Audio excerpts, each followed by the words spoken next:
Dito kami sa food truck Manila, Quezon City. So right now, eto, sobrang haba ng food na ipapatry sa amin ni Sir Joni.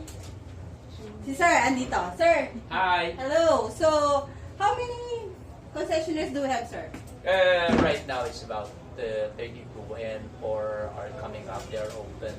They will open soon. And we have a total of 40, but the other 4 will use it for our entertainment like beer pongs and karaoke and talks. So, Sir, napansin ko, ito, they have variety, no? So, walang concessionaire na pareho. Yeah, no two foods are alike. No two foods are alike. The reason for that is protecting its owner to have their own theme or type of foods. Sir, so far, since it's opening, kailan tayo nag-open? We opened I think June 17 is the grand launch. Okay, June 17. Tapos guys, ang maganda kasi dito, yung area kasi accessible. So going and to from like going to Camyas, going to Kamuning, madadaanan siya. Even those people going to Cubao, makakadaan dito. You're right, Ate. So, operation time natin, sir. Yeah, the primary reason for the location is one. This is the gateway to Maginhawa. Ayun, gateway to Maginhawa. Where people goes for, the foodies goes there. So they will pass by. And this street, ito yung gateway na walang traffic. Yes, and yun pa isang also, maganda. we are about 1.3 to 1.2 kilometers to Ateneo UP.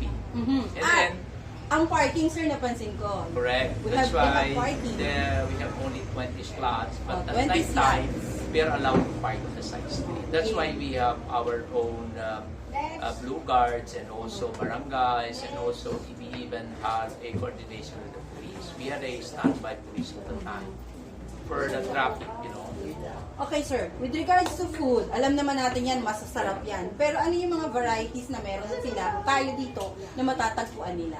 Correct.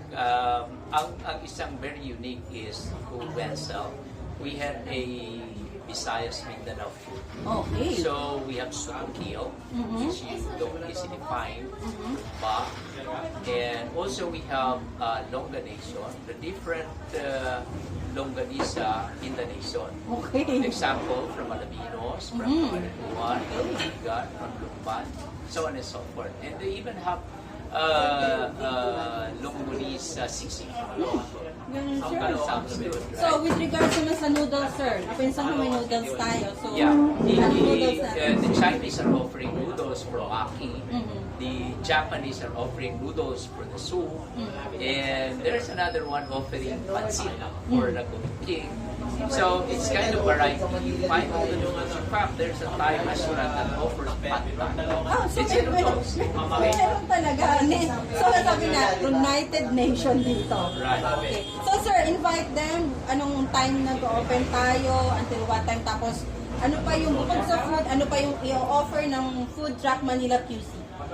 We are inviting everyone to the Food Truck Manila QC located at 63 Camyas Street. The number one is we are the only multi-level food park in the entire nation with a separate floor for booze and drinking. For the families, they can have the first, second, and the third floor. Oh, okay, that's so nice. it's segregated. All our aircon, all our comfort rooms have air condition. Oh. We have 4 cubicle for women on the ground, and we have 1 each at each floor.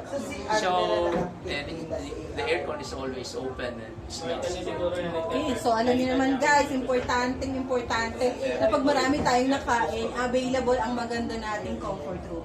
And si Sir, nag-guarantee niya na hindi lang food ang maganda rito, the place, and even take note, the comfort room. So guys, check it out, and sorry, marami kaming kailangang ubusin. So till next time.